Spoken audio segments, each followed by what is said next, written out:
Vaxtınız xeyir olsun əziz şagirdlər. Mən Günay Vəliyeva. Bugünkü dərsimizdə biz fonetikanın davamını qeyd eləyəcəyik. Keçən dəfə bilirsiniz ki, keçən videomuzda biz deməli K hərfini BCDG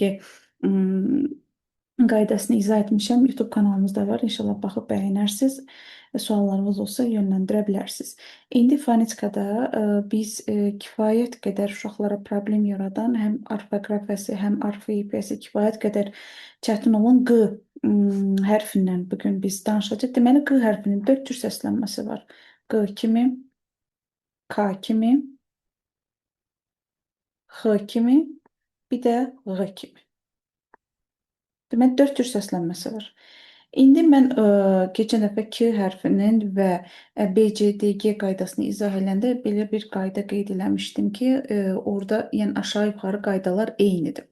İndi gəlin görək hansı halda necə səslənir. Deməli, ilk növbədə siz bilməlisiniz ki, milli mənşələrdə necə olur. Baxın, milli mənşəli. İndi sual verə bilərsiniz ki, bəs biz hardan bilək ki, həmin sözlər milli mənşəlidir? Çox sadə. Əgər bir sözdə q, ğ əvəzlənməsi varsa, necə ki, k-yi da qını qeyd eləmişdik, q, ğ əvəzlənməsi varsa, onlar milli olurlar. Unutmayın. Yəni, bu şəkildə rahatlıqla tapa bilərsiniz. Gəlin baxaq. Deməli, 2, 3, 4, 5. Deməli, əziz şagirdlər, əgər Q hərfindən sonra milli mənşələr özünə sür samit gələrsə və yaxud da heç nə gəlməsə, sait gəlsə, bu da söz birləşməsində bunu yazacaq. Deməli, samit gələrsə nə baş verir? Məsələn, gəlin bir dənə söz yazaq. Məsələn, tutaq ki, bulaq. Bulaq. Deməli, tutaq ki, yazaq bulaqdan. Bulaqdan su gətirdik. Nə olacaq burada? Özünə sür samit gəlib, olur xı. Heç nə gəlməsə, həmin sözü yazaq. İstəyirsiniz başqa sözü yazaq. Fərqi yoxdur. Eyni şeydir, eyni qaydadır yəni onsuz da. Məsələn, tutaq ki, otaq. Nə olur? Yenə eyni qayda. Yəni bununla bu, yəni 1 ilə 2 əslinə qalsa eyni şeydir. Özünə sonra saat gələrsə, nə olur? Demişəm sizə saatlə nə yola gedir? Cingitli yola gedir. Tutaq ki, deyirəm ki, yəni başqa bir söz yazaq, fərqli sözlər olsun. Məsələn, tutaq ki, moruq.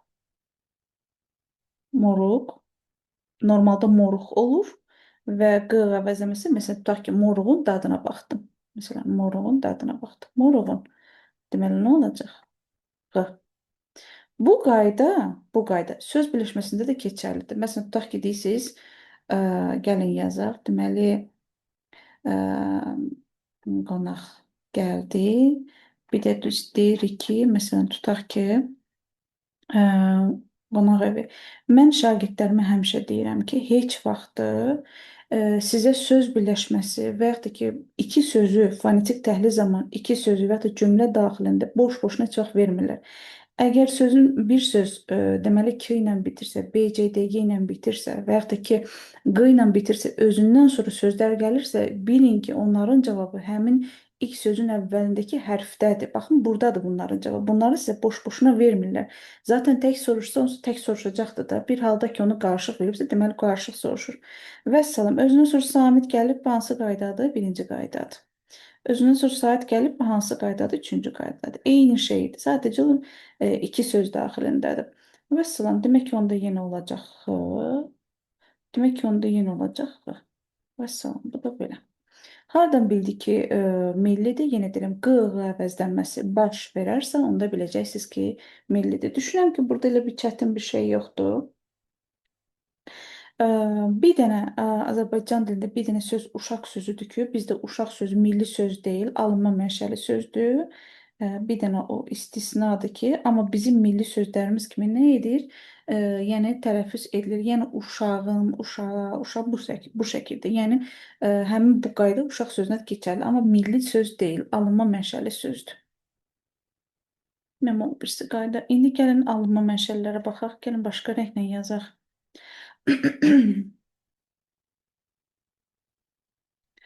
Əziz şagirdlər, alınma mənşəli sözlər hardan bilirik, necədir? Əlbəttə ki, alınma mənşəlində q əvəzləməsi olmayacaq.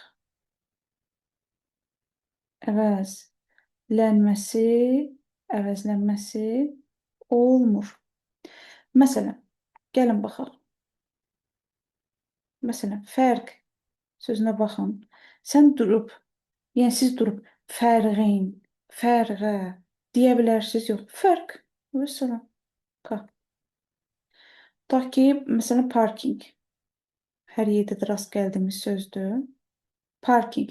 Parking durub deyə bilərsiniz. İstəsəz də deyemirsiniz. Kod. Məsələn, şərq. Deyə bilərsiniz, şərqin. Deyə bilərsiniz, yox. Şərq. Məsələn, üfüq.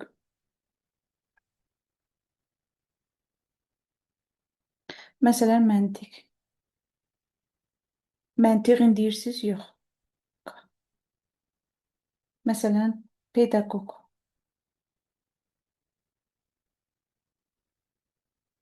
Sondakı da bu. Birincini demirəm. Tutaq ki, məsələn, politoloq. Buraya yazaq. Politoloq. Uy, politoloq. Ka. Aha. Məsələn, piroq. Yəqin ki, çox evdə bişir. İnşallah. Piroq. Ka. Gördünüzmü? Piroğun deyə bilirsiniz, yox. Yəni, hansı halda ka olur, hansı halda ğı olur, bunu seçmək çox rahatdır. Əvəzlənməni edin. Görün, alınırsa odur. Yox, alınmırsa onda ka olacaqdır. Zaten sözün əvvəlində onsuz da q olduğu kimi səslənir. Gəlin, buranı pozaq.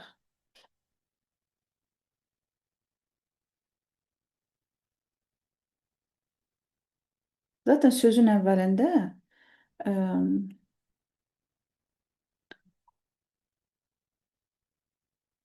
sözün əvvəlində olduğu kimi qalır. Məsələn, tutaq ki, qələm. Məsələn, qanad. Məsələn, qol. Məsələn, qarpız. Məsələn, qeyd. Məsələn, tutaq ki, qapı və s. Yəni yüzlərlə, minlərlə belə sözlər, nümunələr gətirmək olar. Düşünürəm ki, burada elə bir çətin bir şey yoxdur. Sonra q qaydasında dəqiqə görüm yer olsa buradan. Ben bunu silim.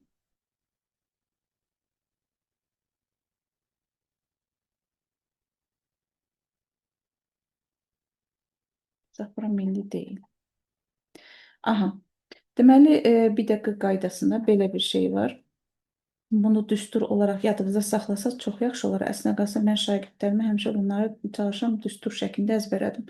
Məsələn, q saytın üzərinə kar samit gələrsə, əlbəttə ki, sözün ortasından söhbət gedir. Onda k kimi olur.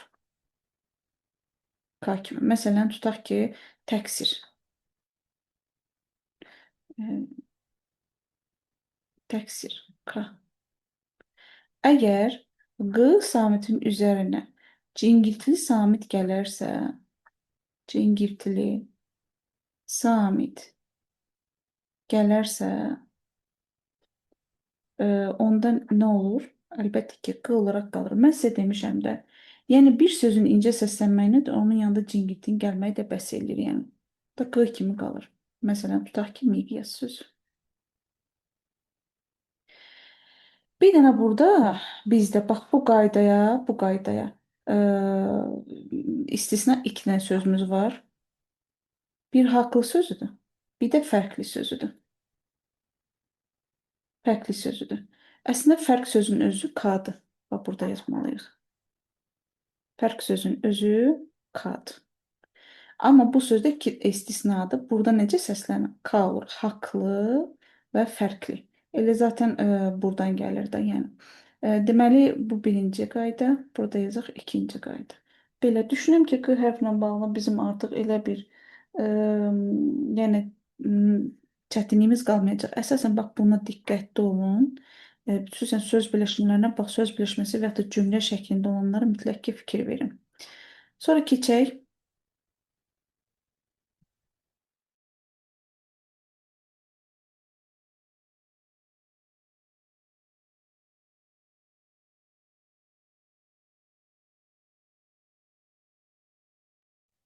Sonra gələk burada söz ortasında yanaşı gələn kar sabitlərə.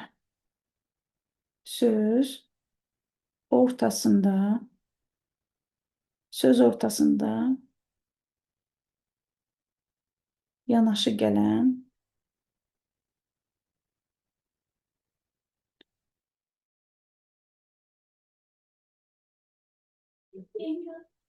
müxtəlif cinsli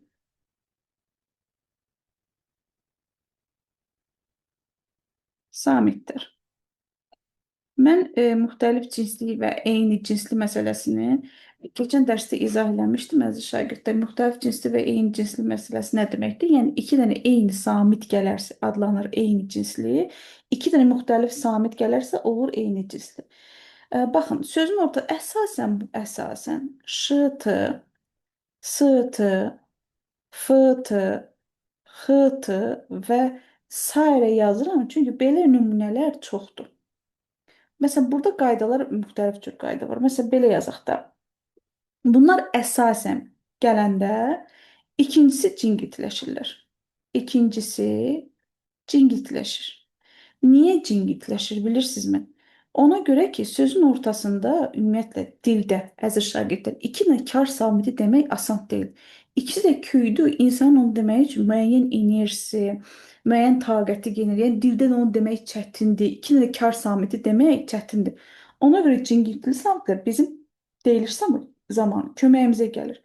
Gəlin çoxlu sözlər yazaq. Məsələn, axtarış yazılır, axtarış deyilir. Məsələn, gicitkən yazılır.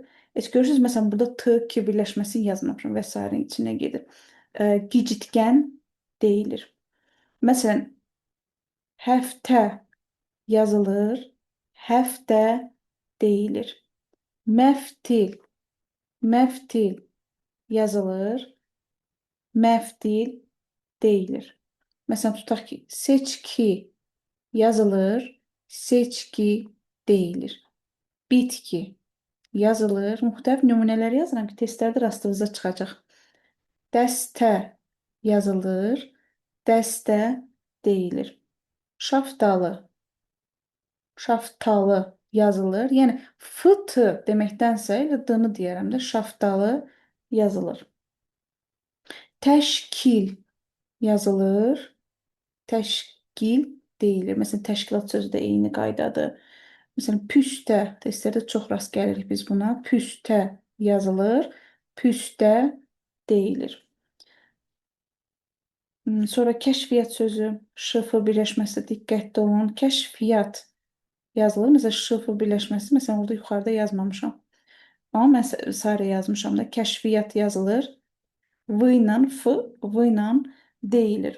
Sonra məxfi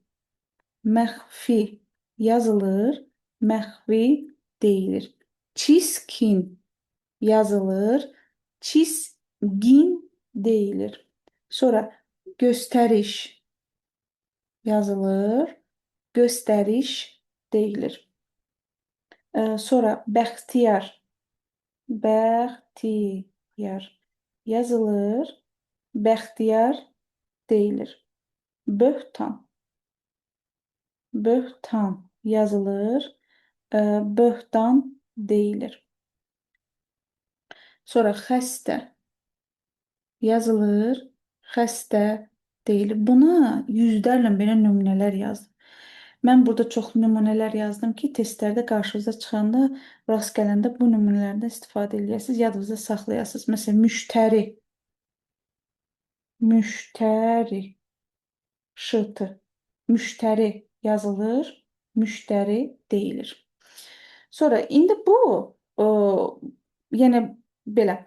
Deməli, kar, keş, bir də pas şəkillərinə diqqətli olun. Bu uşaqlarda buraxılışda bunları çaşdırmışdılar. Deməli, kar, keş və pas şəkillərinə diqqətli olun. Baxın, bunlar bizim şəkillər deyil. Bunlar fars şəkillərdir. Fars şəkilləri olduğuna görə bunlar yəni bizə necə keçirlərsə də biz o cürdə onları səsləndiririk. Və burada ona görə heç bir fərq olmur. Yadınıza saxlayın. Məsələn, aş, paz, Məsələn, zəhmət, keş, məsələn, azar, keş, məsələn, sənət, kar. Yadınızda saxlayın. Amma diqqətli olun ki, bax bunlar şəkilçi olsun. Şəkilçi olduğu təqdirdə bunlar dəyişə bilmirlər. Şəkilçi olmadığı təqdirdə dəyişə bilirlər. Məsələn, bu il salmışlar, səhv etmirəmsə, aşkar sözü idi. Baxın, aşkar sözündə sözün ortasında ş, ki. Yəni söz ortasına yanaşa gələn müxtəlif cinsli. Bax bunda bax bu qayda işləmişdi. Bax bu birinci qayda idi.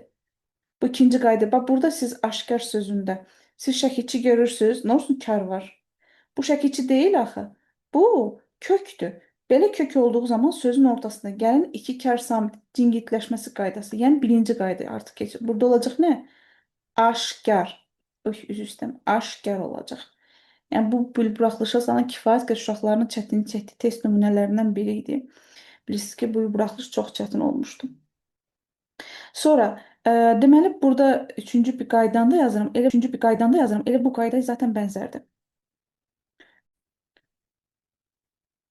Deməli, əziz şagirdlər, davam edirik. Zoom-da biraz problem olduğuna görə mən video bölünməli oldu. Mən oradakı nümunələrlə müqayisə eləmək istəyirdim, amma orada üçüncü qayda yazmışdım. İnşallah videoda görəcəksiniz. Deməli, biz sözün ortasına fıt, şıt, sıt, xıt və digər birləşmələri orada qeyd etmişdik ki, onlar ikinci cingiltləşməsi t gicitgən sözündəki kimi. Və bir də sonu müxtəlif cinsdir. Eyni aşağı-yuxarı eyni qaydadır. Oxşuyur, amma tam eyni deyil. X-tı, S-tı və Ş-tı birləşmələrlə olan samitlərlə bitən bəzi sözlərin tələffüzündə bu qaydalar gözlənir.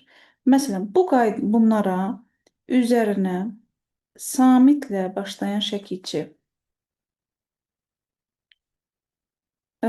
şəkilçi və yaxud da söz fərqi yoxdur.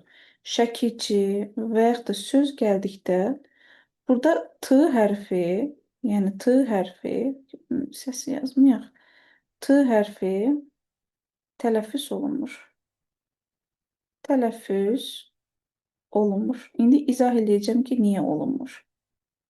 Gəlin baxalım, bir dənə nümunə yazaq. Məsələn, tutaq ki, behişt.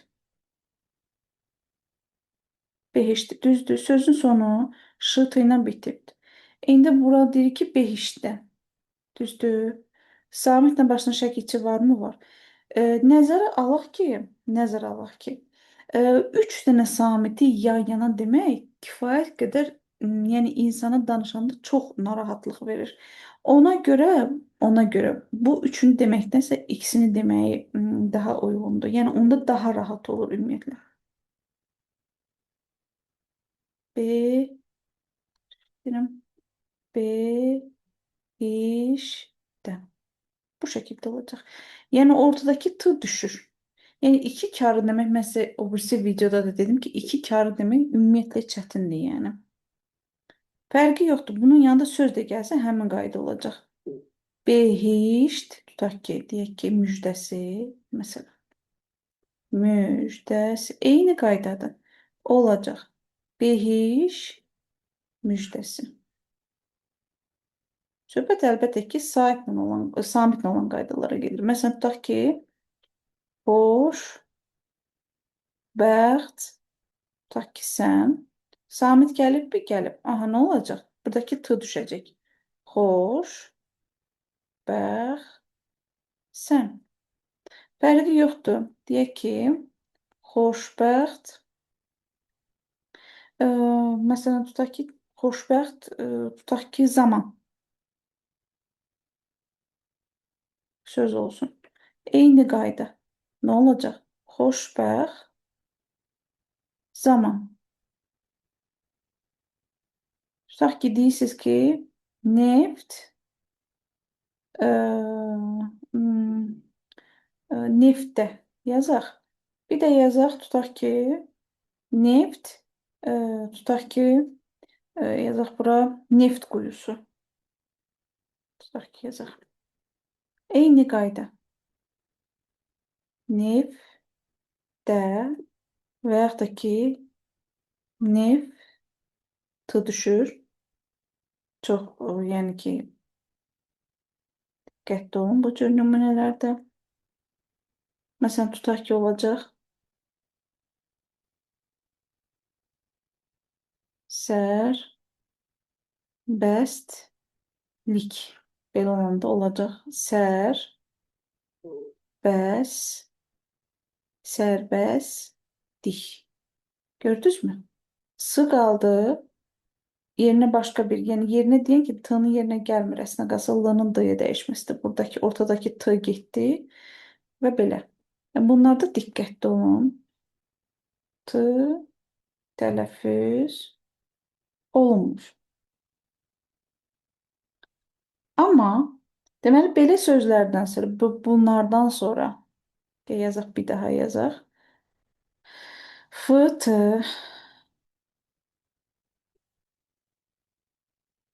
Ş, T, S, T, X, T plus sait gələrsə, hə, sait nənə yola gedir? D ilə, düzdürmü? Onda D olacaq. Baxın nümunəyə. Yuxarıdakı sözlərdən də yaza bilərik. Məsələn, tutaq ki, deyirsən ki, B, piş, tutaq ki, baxın, saitdir, düzdürmü? Altını işarəliyim qırmızı ilə. Düzdürmü? Olacaq nə? Behişdə. Fərqi yoxdur. Məsələn, tutaq ki, xoşbəxtəm. Düzdür? Əmr şəkilçisidir burada. Şəxs şəkilçisi, şəxs xəbəri. Xoşbəxtəm. Gördünüzmü? Eyni qayda. O cümlədə məsələn turist, turistin yazılır. Turistin deyilir. Tutaq ki, fərqi yoxdur. Turist, məsələn, tutaq ki, yazır turist, söz birləşməsi də eyni qaydadır. Yəni söz və yaxud da söz birləşməsi gəlsin. Yəni söz birləşməsi şəklində olsun, şəkilçi olsun, eyni qaydadır. Söz birləşməsi heç bir şey dəyişiklik olmur. Sadəcə sözün sayı artır. Məsələn, turist axını yazılır. Sait gəlib bir söz birləşməsidir. Aha, nə olur? Turist axını. Yəni bu şəkildə olacaq. Sonra burada başqa nə yaza bilərik? Yəni bu şəkildə istədiyiniz şeyi seçə bilərsiniz. Məsələn, tutaq ki, deyirsiniz neft, tutaq ki, axını olacaq neft. Həmin qaydadır. Bu şəkildə. Yəni biraz diqqətli olmaq lazımdır. Bundan qabaqki qayda ilə bu qaydanı eyniləşdirməyin. Əslində qalsa çox oxşar qaydadır. Aşağı-yuxarı eyni qaydalardır. Sadəcə bundan qabaqki yazdığım qaydada orada yəni ki, iki kar samitin ikincisinin cingitləşməsi var idi. Burada üç kar və yaxud da ki, üç samiti yanaşı gəlib üçüncüsünün aradan getməyi və yaxud da ki, cingitləşmək məsələsi var idi də. Yəni buradakı cingitləşmək məsələsi var idi. Ona sadəcə diqqətli olmaq lazımdır. Vəssalam. Bugünlük bu qədər dərsimiz. İndi yenə yəqin ki, ehtimal ki, yenə fonetikadan qoşa samitli, eyni cinsli qoşa samitləri izah eləyəcəm. Çatdırsam bugün videonu yükləyəcəm. Mən düşünürəm ki, inşallah ki, sizə hər birinin faydası olacaq. Abunə olmağı, like etməyi unutmayın. Sağ olun, salamat qalın.